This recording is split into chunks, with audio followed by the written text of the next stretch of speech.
Aujourd'hui, j'ai le plaisir d'accueillir le ministère des Armées. Vous êtes, pour la première année, partenaire de la 10e édition du concours Tous en scène. Quelques mots sur le ministère des Armées, quelques chiffres, quelques informations. Le ministère, d'abord, c'est une très grosse structure, par définition. C'est 180 000 militaires, mais c'est aussi 60 000 civils. C'est un ministère qui a des fonctions sur l'ensemble du territoire et qui a des activités très diverses. Des activités militaires, des activités d'animation industrielle, mais aussi, bien évidemment, toutes les fonctions support dans toutes les fonctions possibles et imaginables. Par rapport aux jeunes en situation de handicap, l'ONU a émis 14 objectifs de développement durable, dont un qui travaille l'accès à un travail décent, un salaire équitable pour tous. Un ministère comme le vôtre, comment peut-il agir vis-à-vis plus spécifiquement des jeunes en situation de handicap? Depuis quelques années, nous avons créé un site spécifique, un site internet Civil de la Défense. Et dans ce site, on trouve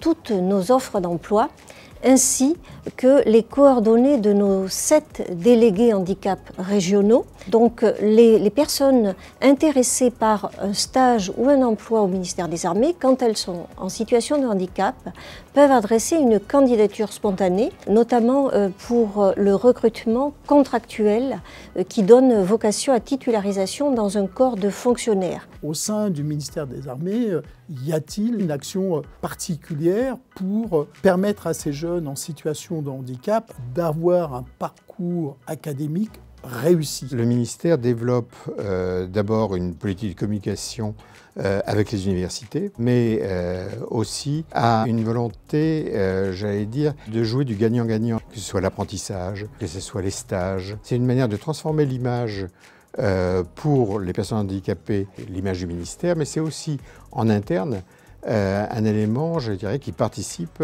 à une meilleure inclusivité et la compréhension que nos jeunes en situation de handicap ont de très belles compétences. Parfois, un des obstacles, c'est les managers, c'est les collaborateurs. Quelles actions menez-vous au sein du ministère des Armées? Il y a effectivement pour les personnes qui intègrent le ministère des Armées des possibilités d'accompagnement du collectif de travail, à la fois du manager et des collègues. Ce sont effectivement des actions qui sont souvent indispensables pour préparer le mieux possible l'arrivée de nouveaux collaborateurs. Le ministère des Armées rejoint Tous en scène. Pourquoi participer à cette édition Tous en scène? Cette manifestation est tout à fait intéressante parce qu'elle décloisonne la vision qu'on peut avoir du handicap, ce qui est un élément tout à fait important, et elle a pour moi un effet aussi bien vers les publics que l'on souhaite recruter, mais aussi par rapport à l'interne, parce que ça fait évoluer aussi les images. Dernier élément que je voudrais ajouter, c'est qu'on a une surreprésentation